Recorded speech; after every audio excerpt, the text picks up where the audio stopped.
En esta sesión vamos a aprender a calcular la distribución de probabilidades para unas variables de entrada en un modelo que, como ya hemos visto anteriormente, está haciendo un préstamo en un momento inicial. Ese préstamo lo está invirtiendo y espera que a final de año, al momento de la liquidación, pueda obtener un flujo de caja libre. El modelo ya está estructurado, se han identificado dos variables de entrada como importantes, que es la ETF para efectos de relacionar el crédito y el IGBC para efectos de liquidar la inversión. De estas dos variables ya hemos hecho un análisis estadístico inicial donde hemos sacado unos estadísticos descriptivos básicos, donde vimos la media y otros importantes.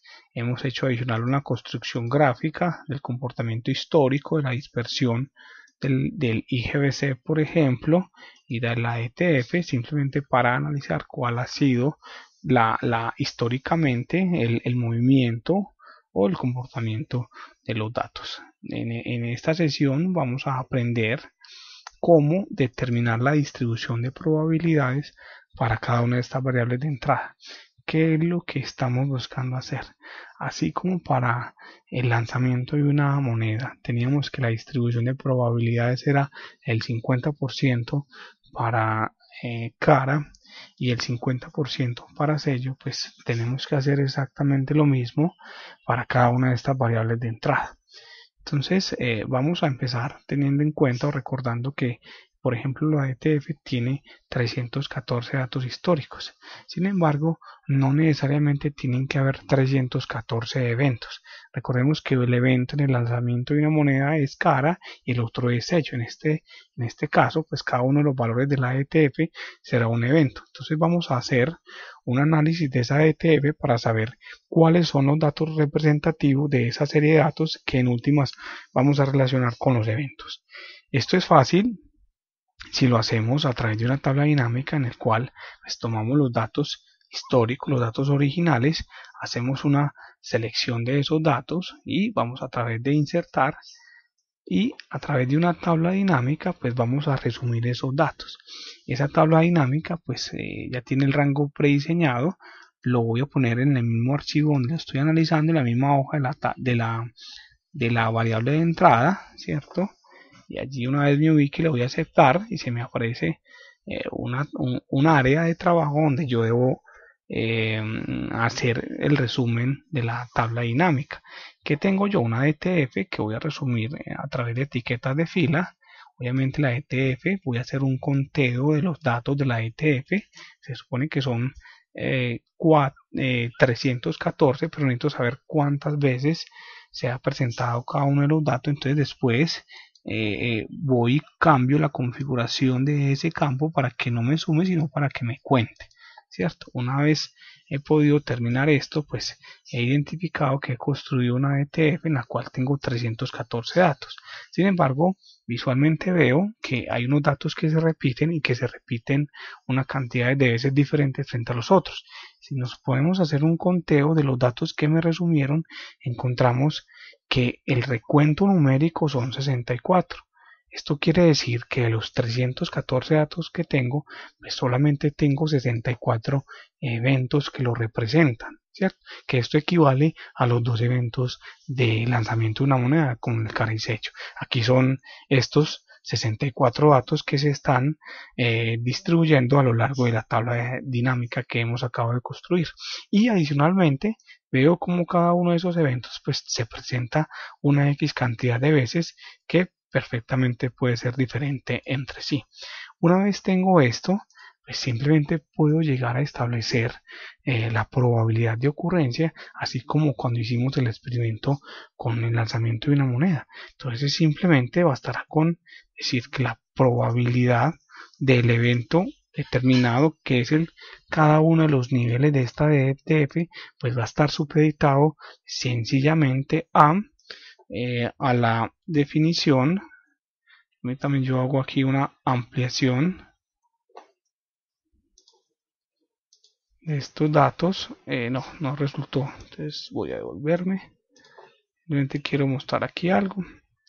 El cálculo de la probabilidad pues será tan sencillo como dividir las veces que se ha presentado este evento sobre el total, que son 314. Tenemos que tener mucho cuidado cuando vayamos a hacer formulaciones en tablas dinámicas, porque el hecho de referenciar una tabla dinámica me trae automáticamente una fórmula de importar datos dinámicos que la postre se vuelve estática. Por eso es que debemos mejor hacer referencia de la celda digitando la referencia de celda. En este caso el dato está en la H20, con esto hemos referenciado y esto lo dividimos sobre el total. Ese total sí lo podemos dejar así como una referencia a datos dinámicos, porque sí necesito que me quede estático. El resultado lo puedo formatear, le voy a colocar un par de decimales para que visualmente lo pueda interpretar como una probabilidad. Este dato que acabo de calcular lo puedo interpretar como la probabilidad del evento. ¿Qué quiere decir? La probabilidad de que la DTF, en este caso esto es una DTF, la probabilidad de que la DTF sea del 3.3% es tan solo del 0.32. Si corremos la fórmula hasta abajo, pues vamos a encontrar que hay diferentes niveles de probabilidad, unos más grandes que otros, y cada evento como tal tendrá una probabilidad asociada. Voy a borrar al final el último que calculo, que no lo necesito, que necesito son las probabilidades de cada evento. Entonces, si yo me paro en cualquier evento, puedo hacer una afirmación acerca de su probabilidad. Por ejemplo, la probabilidad de que la ETF sea del 6.9% será del 0.64. Si vemos por aquí una probabilidad grande, que es por ejemplo la de la ETF igual al 3.4, podemos decir que la probabilidad de que la ETF sea del 3.4 será del 7.32%. Igual, eh, eh, podemos interpretar cualquier nivel que esté allí establecido. Entonces lo que hemos calculado es que es equivalente a lo que para cada moneda, cada lanzamiento de una moneda, pues nos iba a determinar la probabilidad del evento. Recordemos que teóricamente el lanzamiento de una moneda implica que el 50% es cara y el 50% es hecho. Aquí tenemos una distribución asociada a cada uno de los 64 eventos.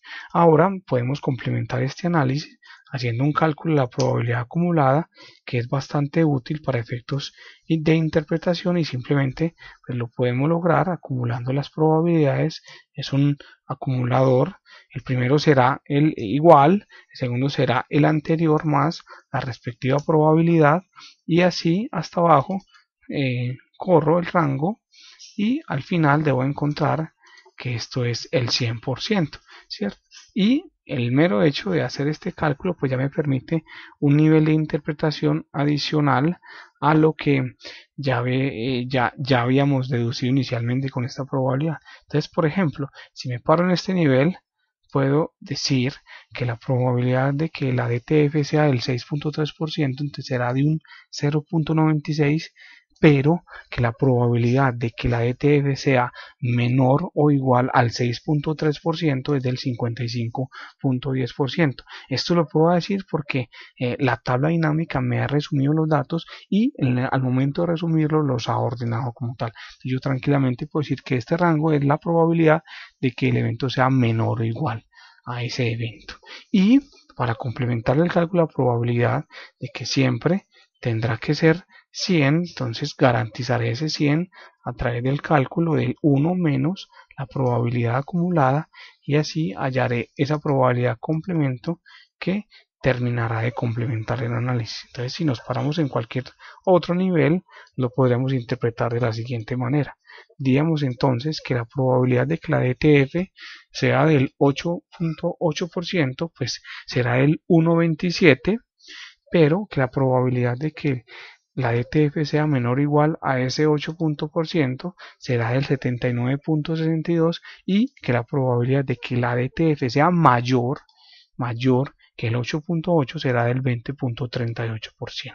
Esto que hemos hallado aquí es la distribución de probabilidad para la variable de entrada. Igual lo podemos hacer para el IGBC, ¿cierto? Lo voy a hacer un poco más rápido porque es simplemente repetir lo que ya acabamos de hacer, ¿cierto?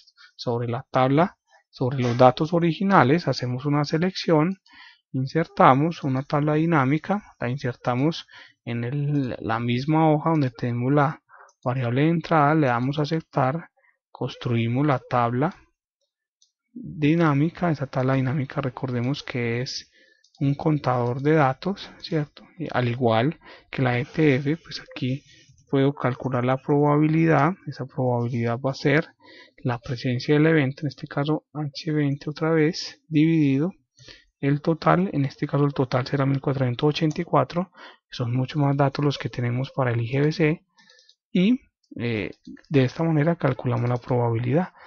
Hacemos el recorrido por todos los eventos, así como la ETF. Pues aquí encontramos que de los 1484 eventos, pues tenemos 99 que nos representan los eventos de la variable de entrada.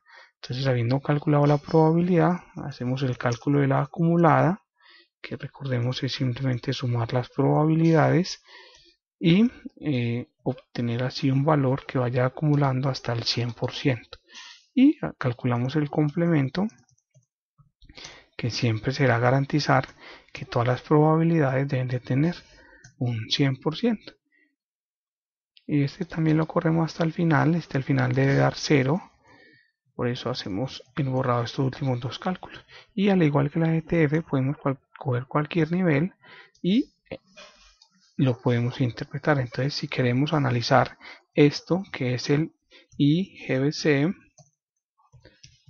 podríamos decir que para este nivel, un nivel cualquiera del 9400, la probabilidad de ocurrencia de ese nivel es del 1.62%, la probabilidad de que el IGBC sea menor o igual a 9400 será del 23.58%, y la probabilidad de que el IGBC sea mayor que 9400 será del 76.42%. Recordemos entonces que lo que acabamos de calcular es la distribución de probabilidades, que esa distribución tiene un nombre y la vamos a llamar distribución de probabilidad para cada una de las variables de entrada, pero esta distribución es empírica, ¿cierto? Esta distribución es empírica, igual nombre le voy a poner a la distribución que hallamos para la ETF.